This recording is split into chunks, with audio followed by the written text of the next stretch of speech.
Assalomu alaykum, hurmatli talabalar. Bugungi darsimiz tarix yo'nalishi talabalariga tarix o'qitish metodikasi fanidan navbatdagi darsimizni boshlaymiz. Demak, bugungi mavzumiz tarix ta'limida zamonaviy pedagogik va axborot texnologiyalaridan foydalanish va ularni loyihalashtirish mavzusida bo'ladi. Demak, reja bilan tanishamiz. Birinchi rejamiz tarix ta'limida axborot kommunikatsiya texnologiyalaridan foydalanish usullari, zamonaviy pedagogik texnologiyalar tarixi, tarix darslarida onlayn resurslar, tarix fanida interaktiv ta'lim dasturlari va elektron didaktik materiallar tayyorlash kabi mavzularda bugun suhbatlashamiz. Demak, tarix ta'limida zamonaviy pedagogik va axborot texnologiyalaridan foydalanish o'quvchilarning bilimlarini kengaytirish, o'rganishni qiziqarli va samarali qilishda muhim rol o'ynaydi. Zamonaviy texnologiyalar o'quvchilarga tarixni yanada interaktiv va jonli tarzda o'rganishga yordam beradi. Bu o'quvchilarga tarixga bo'lgan qiziqishni oshirish, fikrlash ko'nikmalarini rivojlantirish hamda mustaqil o'rganishni rag'batlantirishga xizmat qiladi. Quyida tarix ta'limida zamonaviy pedagogik va axborot texnologiyalaridan qanday foydalanish mumkinligi haqida batafsil to'xtalib o'tamiz. Demak, birinchi multimediali o'quv resurslaridan foydalanish. Hurmatli talabalar, multimediali resurslar nima? Multimediali resurslarga audio, video, interaktiv grafikalar tarix fanini o'rganishni ko'proq qiziqarli va samarali qiladi. O'quvchilarning tarixiy voqealarni ko'rish, eshitish va o'rganish orqali ularga chuqurroq tushunchalar hosil qiladi.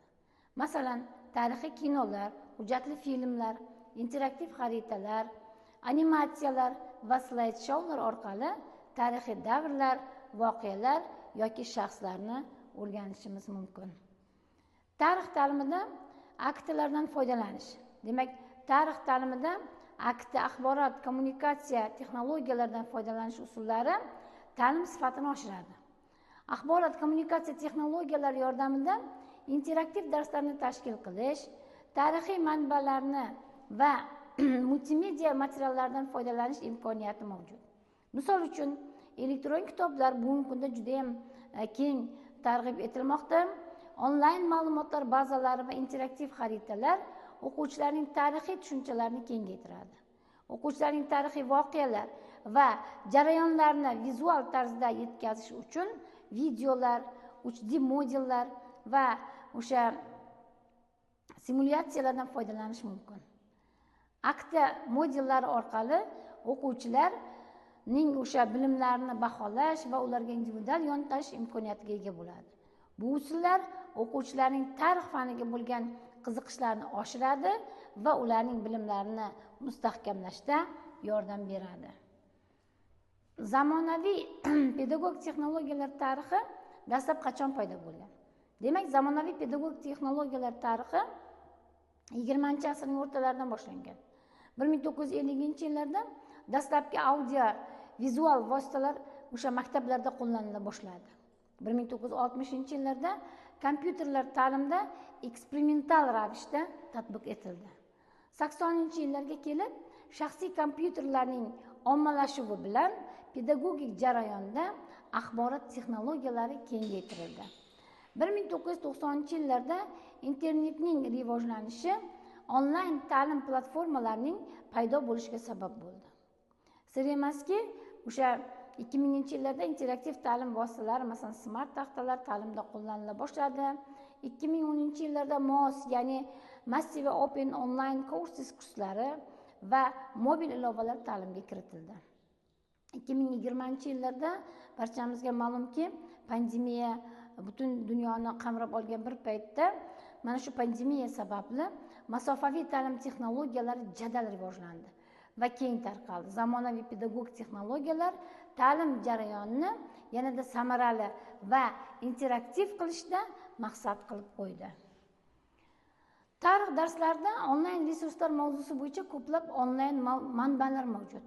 Masalan, Khan Academy va Coursera kabi platformalar onlayn tarix kurslarini taklif qiladi. Khan Academy 40 dan ortiq mavzularni qamrab oladi. Jumladan, qadimgi sivilizatsiyalardan zamonaviy tarixgacha Coursera esa dunyoning yetakchi universitetlari tarix kurslarini taklif etadi.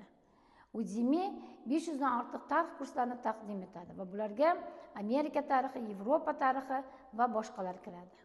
Google kitoblar orqali millionlab bepul tarix kitoblariga kirishingiz mumkin. Bu hozirgi kunda talabalarimizning, izlanuvchilarimizning, ilm oluvchilarning ham vaqtini, ham o'sha masofasi borib kelish xarajatlarini qoplab, xonada o'tirib o'sha Google kitoblar orqali o'zlariga kerakli bo'lgan kitoblarni izlab topib, ichidan kerakli ma'lumotlarni olishning imkoniyatini yaratdi.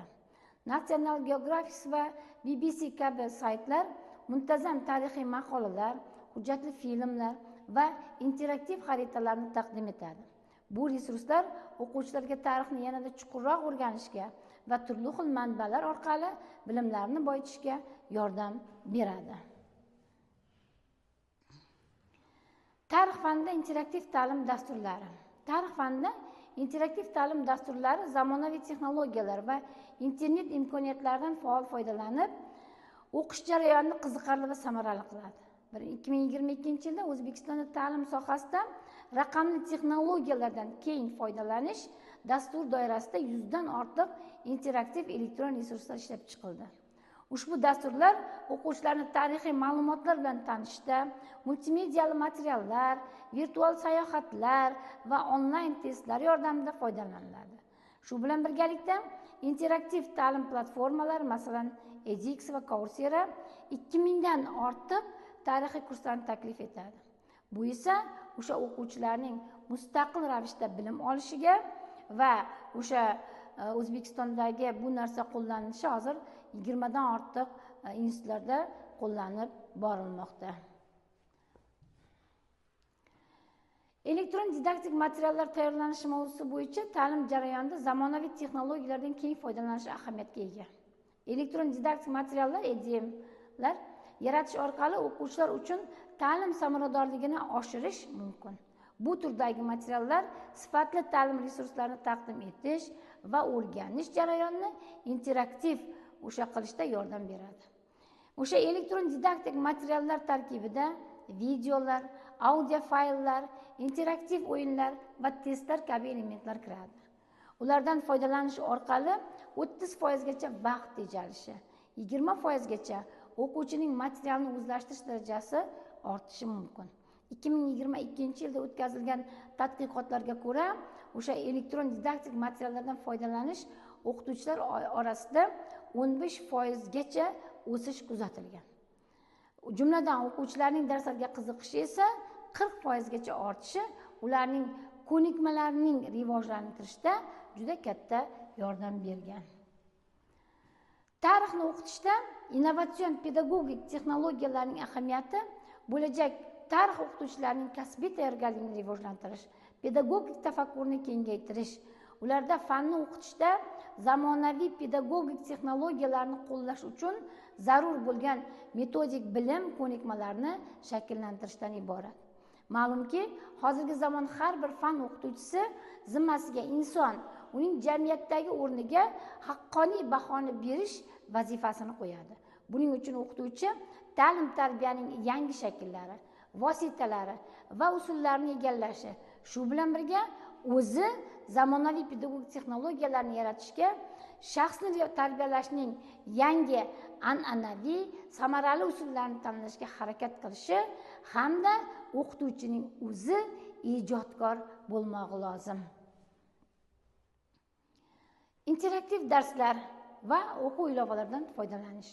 O'quvchilar uchun interaktiv ilovalar va o'yinlar yordamida tarixiy mavzularni o'rganishni yanada qiziqarli qilish mumkin.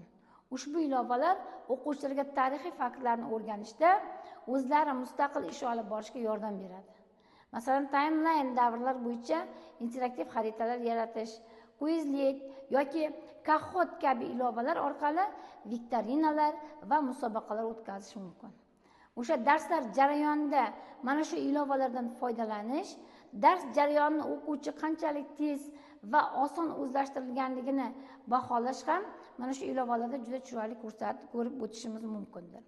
Ta'lim-tarbiya faoliyatining mazmuni, maqsad va vazifalari davrlar o'tishi bilan kengayib borish natijasida uning shakl va usullari ham takomillashmoqda.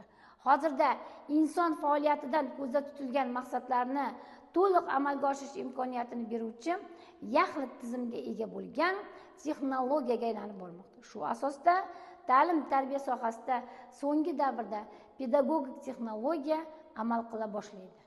Darslarni o'tishda bugungi kundagi o'quvchilarning qiziqishi, orzulari, imkoniyatlariga katta e'tibor berish lozim. Buning uchun birinchi navbatda o'qituvchining o'zi ham mohir ustoz bo'lishi kerak. Shundagina o'quvchilarning qalbiga yo'l topa olishi mumkin. Demak, biz tarix o'qitish metodikasi darsida turli xil usullar bilan bolalarning tarixiy bilimlarini rivojlantirishga, olgan bilimlarini mustahkamlashga hissa qo'shishimiz kerak. Buning uchun albatta o'qituvchining o'zi zamonaviy pedagogik texnologiyalardan, axborot kommunikatsiyalaridan keng foydalanishni o'zi bilmog'i va buni darslarda qo'llashi lozim. Shundagina darslarimiz albatta samarali va o'quvchilarning bilim ko'nikmalarini oshishiga yordam beradi. Bugungi mavzumiz haqida qisqacha mana shu. E'tiboringiz uchun rahmat.